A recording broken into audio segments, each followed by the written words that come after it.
La Asamblea Nacional, como hemos dicho, ha terminado prácticamente ya su periodo legislativo, 4 años que no estuvieron exentos de polémica. Según muchas encuestadoras y empresas de opinión pública, le daban las encuestas que recogieron, por supuesto, entre los ciudadanos, apenas un 2% de credibilidad o de aceptación por parte de la opinión pública. Esto significa que cada 2 de 100 habitantes le cree a la Asamblea.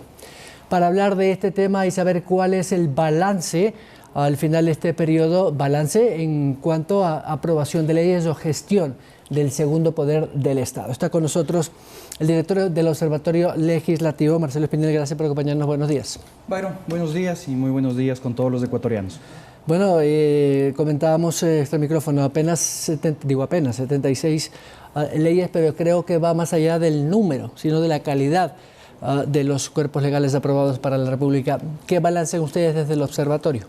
Sí, sin duda, creo que tenemos que hacer un análisis que vaya más allá de los números, porque a la larga este periodo legislativo ha mantenido el promedio de anteriores periodos legislativos. Se ha aprobado una ley más que el periodo anterior. Algo que llama la atención es que durante los 2 primeros años, 2,5 años de hecho, la Asamblea Nacional aprobó 32 leyes y en el último año y medio que se trabajó en la virtualidad a consecuencia de la pandemia, un total de 44 leyes. Y eso llama la atención. O son más eficientes trabajando desde casa o no se dio un adecuado debate en un menor tiempo si nosotros comparamos estos dos ámbitos del trabajo legislativo. Otro tema que llamó particularmente la atención es la capacidad fiscalizadora, y es que efectivamente también en los 2 o 3 primeros años la fiscalización fue no nula, pero sinceramente creo que le faltó un poco ser más crítico en cuanto a esta observación y cumplimiento de los funcionarios públicos de lo establecido por la normativa, que es un poco también parte de las competencias que tiene la Asamblea Nacional. En cuanto a fiscalización, ¿qué números tiene? Se presentaron un total de 34 solicitudes de juicio político. Pero de estas 34 solicitudes de juicio político, apenas 9 culminaron con la censura o con la destitución de los funcionarios que fueron interpelados. Pero hubo una tónica, y es que la Asamblea llegó tarde. Fue una fiscalización inoportuna. ¿Y a qué me refiero? Política, eminentemente política, más allá de que su nombre lo indica, juicio político. Claro, es un control, es un por la coyuntura. ¿No? Por ejemplo, lo de la señora Romo, que duró casi un año su transición y casi a finales del año pasado la enjuiciaron y la destituyeron, si se quiere. Pero en el caso del ministro Martínez pasó a todo lo contrario. Exactamente. En el caso del ministro Martínez se presentaron un total de 5 solicitudes de juicio político y la Asamblea nunca las trató. Se utilizó ciertos vacíos de la norma para no dar tratamiento a varias solicitudes de juicio político que se quedaron en el limbo. Mientras que hubo casos como, por ejemplo, la censura del ex contralor Carlos Polit, del ex superintendente de comunicación Carlos Ochoa y de la más reciente, del ex ministro de Salud Juan Carlos Ceballos, que la Asamblea únicamente pudo censurar a estos funcionarios y ya no pudo destituirlos, porque ya se encontraban fuera del país, habían sido destituidos. Exactamente. Y no dejemos de lado el último caso, que fue la destitución del ahora ya ex asambleísta Fabricio Villamar. Se sabía de la obtención irregular del carnet de discapacidad hace un año. Y a 3 días de que culmine el periodo legislativo, la Asamblea decide destituirlo. Y mucho cuidado con lo que se está diciendo por ahí, que el asambleísta fiscalizó, que el asambleísta presentó proyectos de ley. Hubo un funcionario público que se aprovechó de su cargo para obtener un beneficio. Y eso en cualquier lugar del mundo es corrupción. Y no podemos tener este razonamiento parecido a él, claro. No importa que robe, con tal que haga obra. Esperemos que esto también sea tomado en cuenta por la nueva Asamblea Nacional. Va a integrarse un nuevo comité de ética que tendrá la misión de generar autodepuración en el cuerpo legislativo. No sé hasta qué punto las comités de ética funcionan en un parlamento tan polarizado, pero para seguir en el análisis de la que ya se va, otra cosa que generó un rechazo en la opinión pública es esta cantidad de asambleístas envueltos en juicios. Muchos detenidos, presos, sentenciados, otros prófugos. Bueno, son tantos que la verdad que la gente incluso hasta puede haberlo olvidado. Pero recordemos cuáles fueron los casos más escandalosos, si se quiere. Byron, 54 asambleístas actualmente están siendo investigados o procesados por el cometimiento de supuestos actos de corrupción. Y esa fue también la tónica durante estos 4 años. Una asamblea metida en el escándalo, en actos bochornosos de corrupción. Reparto de hospitales, obtención irregular de carnets de discapacidad y los conocidos diezmos. Y eso realmente es lamentable porque incluso, desafortunadamente, un cuerpo colegiado cuando hay una manzana podrida dentro del cuerpo colegiado, termina afectando al resto. ¿Hubo un espíritu de cuerpo, tal vez? Yo no sabría decirte si es que realmente existió un espíritu de cuerpo en todos los casos, porque también se puede evidenciar que hubo vendetta política.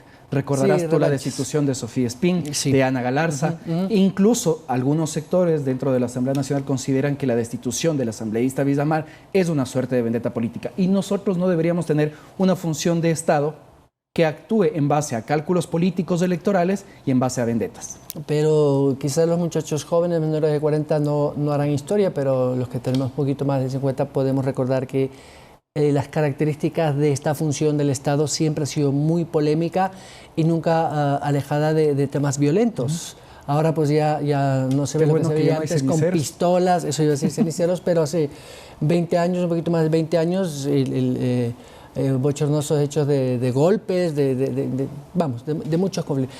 ¿Hasta qué punto esta institucionalidad del Estado es efectivamente el reflejo de lo que es la sociedad ecuatoriana? Porque se supone que en el Parlamento están representados todos los ecuatorianos de todas las tendencias, de todas las regiones. Porque hay un desgaste permanentemente, cada 4 años hablamos por lo general de lo malo que ha hecho la Asamblea y no de lo bueno. Hay cosas buenas en toda Asamblea, pero cada vez como que nos escandalizamos más cada fin de periodo.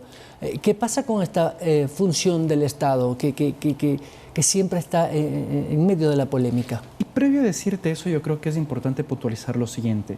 La Asamblea sin duda fue la representación de los ecuatorianos y tal vez eso se evidenció con la imposibilidad de llegar a consensos. No hubo acuerdos durante los últimos 4 años, hubo mayorías móviles, el cumplimiento de la agenda legislativa apenas es del 30%. La mayor cantidad de leyes respondió a coyunturas, no a una planificación, no a la búsqueda de acuerdos y menos acuerdos sobre la mesa, sino acuerdos bajo la mesa. Hubo cosas buenas, sin duda que sí. Por ejemplo, la Asamblea Nacional, la Asamblea de Ecuador, fue la primera de la región en reiniciar sus actividades apenas iniciada la pandemia, a diferencia de congresos como el de Argentina o Colombia, que tardaron más de 3 meses en hacerlo.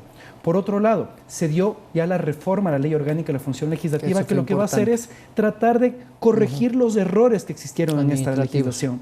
Por ejemplo, estableciendo tiempos máximos para los juicios políticos y que estos sean siempre resueltos en el Pleno de la Asamblea, o por otro lado, implementando un sistema de evaluación y seguimiento a las leyes acorde a los Objetivos de Desarrollo Sostenible y la Agenda 2030.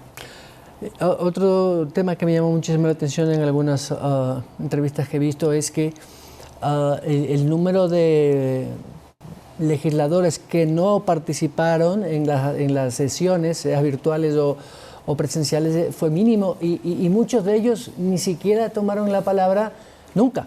O sea, ese dato me parece interesantísimo porque de alguna otra manera quienes van a representar a los ecuatorianos con el favor del voto popular deben participar, porque, o sea, no solamente ir a ganar el salario para, como se decía vulgarmente antes, levantamanos. O sea, ¿cuáles son esos incumplidos? Byron, 2 matices acá, y yo creo que esto es importante mencionar a la ciudadanía.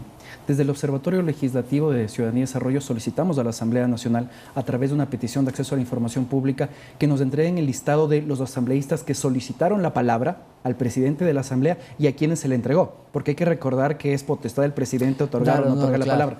No nos entregaron esa información bajo el pretexto de que la información era muy cuantiosa y que no la tenían a la mano. Entonces también ahí muestra la poca transparencia de la Asamblea Nacional en este aspecto. Sobre quiénes fueron los que más asistieron a las votaciones. Existe un aspecto que nosotros evaluamos en el observatorio y es que los asambleístas están mientras le toman lista en la constatación de quórum, pero al momento de votar se retiran. Y de esa manera garantizaron su sueldo del día. Ni que adolescentes. Por supuesto. Durante este periodo se han realizado más de 1.250 votaciones. Los que más asisten y han superado el 96% de asistencia, y es necesario destacarlo: Carlos Cambala de Alianza País, Mae Montaño, asambleísta independiente, segundo periodo que se mantiene dentro de este top 5, Henry Cucalón del PSC, Fernando Callejas, asambleísta de Tungurahua, del Movimiento Creo, y Patricia Enríquez del PSC. Todos superan el 96% de asistencia, pero también hay 5 asambleístas que son los que no asistieron a las votaciones, estuvieron en la tomada de lista y después se ausentaron. Encabeza María José Carrión, de Alianza País. Ella asistió al 67% de votaciones, tuvo más de 390 ausencias a las votaciones. En segundo lugar, Carla Cadena, asambleísta independiente. En tercer lugar, Fabricio Villamar, del Movimiento Ahora, con un total de 374 ausencias. No superó el 68% de presencia en votaciones. Y en los dos últimos lugares, prácticamente empatadas, Esther Cuesta y Wendy Vera, ambas de la Revolución Ciudadana. Sí, una pena dar estas cifras, pero lamentablemente dan a entender ese comportamiento legislativo que han tenido y efectivamente esto deja muy mal parado su imagen, más allá de justificaciones personales. Otro tema también que es importante señalar, me parece que la calidad de la producción legislativa como tal también tiene sus matices, porque qué es lo que se aprueba y qué no, y sobre todo cuáles esas propuestas han sido efectivamente pues, tomadas por el Ejecutivo o dadas de baja, porque efectivamente desnaturalizaron el espíritu de las leyes. Hay algunos casos puntuales en eso. Bueno, en ese sentido yo creo que es necesario comentar a la audiencia que durante este periodo se presentaron más de 950 proyectos de ley, el triple 900. Que en periodos anteriores. Wow. Y aquí también hay que tener cuidado porque no hay que evaluar a la Asamblea en base a la cantidad, sino a la calidad. Así es. Hay muchos asambleístas e incluso creo que la institución está creyendo que mientras más alto sea el número es mejor, y hay que tener cuidado con eso. El 70% de estos proyectos de ley no supera los 10 artículos y asimismo ese 70% son reformas a leyes aprobadas en los años anteriores. Entonces hay que pensar si este ejercicio de legislación fue realizado de manera responsable. En el aspecto cualitativo, en la calidad de las leyes, pues más allá de pensar si es que son en beneficio o no son en beneficio del país, se puso en evidencia casos como por ejemplo el de la ley de violencia digital, en el cual la Asamblea Nacional tuvo que plantear una reconsideración a la votación para eliminar 2 artículos que ponían en riesgo potencialmente el derecho de el acceso a la información pública, así como también la libertad de prensa, ¿no? Y no dejemos de lado otro aspecto. El presidente es colegislador. Y el presidente como colegislador también puede presentar proyectos de ley y se evidenció que muchos proyectos de ley remitidos por el presidente hacia la Asamblea Nacional tenían falencias. Tanto así que la Corte Constitucional tuvo que intervenir. En la forma, parece, exactamente. ¿no? Sí, y ahí es cuando tuvo que intervenir, por ejemplo, en el caso de la despenalización del aborto. Así es. Y también en la ley reformatoria al Código Orgánico Monetario y Financiero. Sin duda que 3 veces... tuvieron que presentar en 3 ocasiones el proyecto de ley. Sí, sí, y también hubo vetos totales del presidente de la República que impiden que la Asamblea Nacional discuta ciertos temas, como por ejemplo el Código Orgánico de la Salud, la primera reforma a la Ley Orgánica de la Función Legislativa, así como también la misma ley anticorrupción que fue presentada por el presidente. Entonces, hay que poner mucha atención a la calidad de las leyes y para esto lo que necesitamos es tratar de acercarnos más a la ciudadanía, a la academia y al sector empresarial al momento de crear los proyectos de ley, para tratar de que existe inteligencia colectiva y que esta inteligencia colectiva aporte a tener mejores normas en el país. Podemos tener la interpretación, y digo, tal vez es un poco subjetivo, pero ustedes que hacen el análisis cualitativo y cuantitativo, la calidad del legislador, porque por algo es legislador, legisla, es decir, tiene que tener un conocimiento o llenarse de asesores o personas que tengan esa suficiente experiencia en el derecho para saber qué es constitucional o no, porque efectivamente esta última corte, sobre todo la constitucional, le ha jalado las orejas, por usar un término, de que hay muchas de las leyes que violentaban una norma básica de la Constitución, que eso un estudiante de Derecho de primer año lo podría haber resuelto, pero me da la impresión que muchos de los legisladores actúan más desde el punto de vista político que jurídico. Y ahí es donde salen estos monstruos Frankenstein legales. Sin duda, yo creo que tanto la fiscalización, como ya se mencionó, así como la legislación, está respondiendo en muchos casos a cálculos electorales. Generalmente los asambleístas, y no solo en este periodo, sino en anteriores, antes del periodo electoral, tratan de evitar aprobar leyes o discutir leyes con temas controversiales. Leyes que tal vez impliquen el aumento de impuestos que son presentadas por el presidente de la República. Y de esa manera, este cálculo electoral a la larga no nos permite generar institucionalidad, no nos permite pensar en el largo plazo. Seguimos con legislación coyuntural y que de una u otra manera no aporta al fortalecimiento del Estado. Peor, Byron, en esta situación en la cual, a consecuencia de la crisis del COVID, tenemos mermado a nuestro Estado en materia económica y en materia de garantía de derechos. Finalmente, Litardo ha dicho pues, que se va con el deber cumplido, pero él fue uno de los que optó por la reelección y no lo pudo hacer, al igual que otros casi 38 de 42, mejor dicho 42 si no me equivoco, de los 130 legisladores. habían presentado su candidatura, pero apenas un 38 de ellos, si no me equivoco, fueron reelectos. Apenas 13 fueron reelectos. 13, perdón, 13. ¿Qué significa eso? Que la gente sí se da cuenta de que no realmente cumplieron con lo que el mandante pidió, o la imagen de ellos fue muy desgastada. A veces se cree que la ciudadanía no le interesa la función legislativa, se cree que el ciudadano no sabe cómo votar, pero el ciudadano tiene memoria. Y esto acompañado de una imagen negativa de la Asamblea Nacional, pues desafortunadamente no solo terminó afectando a personajes como César Litardo, sino tal vez a otros legisladores que buscaban la reelección y que habían hecho una buena gestión. Ahora yo creo que lo que hay que considerar es que inicia un nuevo periodo legislativo con 137 asambleístas, gran parte de ellos son nuevos y yo creo que los ciudadanos tenemos que darles el beneficio de la duda. No confundir a los integrantes de una institución con la institución per se, que es necesaria dentro de un Estado democrático. Y esperemos que ahora esta nueva asamblea, en los consensos que tendrán que encontrar, debido a la polarización que tiene, lo haga de forma responsable, con sentido de país, pero sobre todo, Byron, de forma transparente. Los ecuatorianos queremos acuerdos sobre la mesa y acuerdos que no sean únicamente respecto de quién va a dirigir la Asamblea Nacional, sino una agenda legislativa y de fiscalización clara, que nos ayude a recuperarnos de las consecuencias de la pandemia provocada por el COVID, pero también con una fiscalización que no responda a cálculos electorales y que tampoco entorpezca las acciones del Ejecutivo, sino que haga un ejercicio responsable de control político.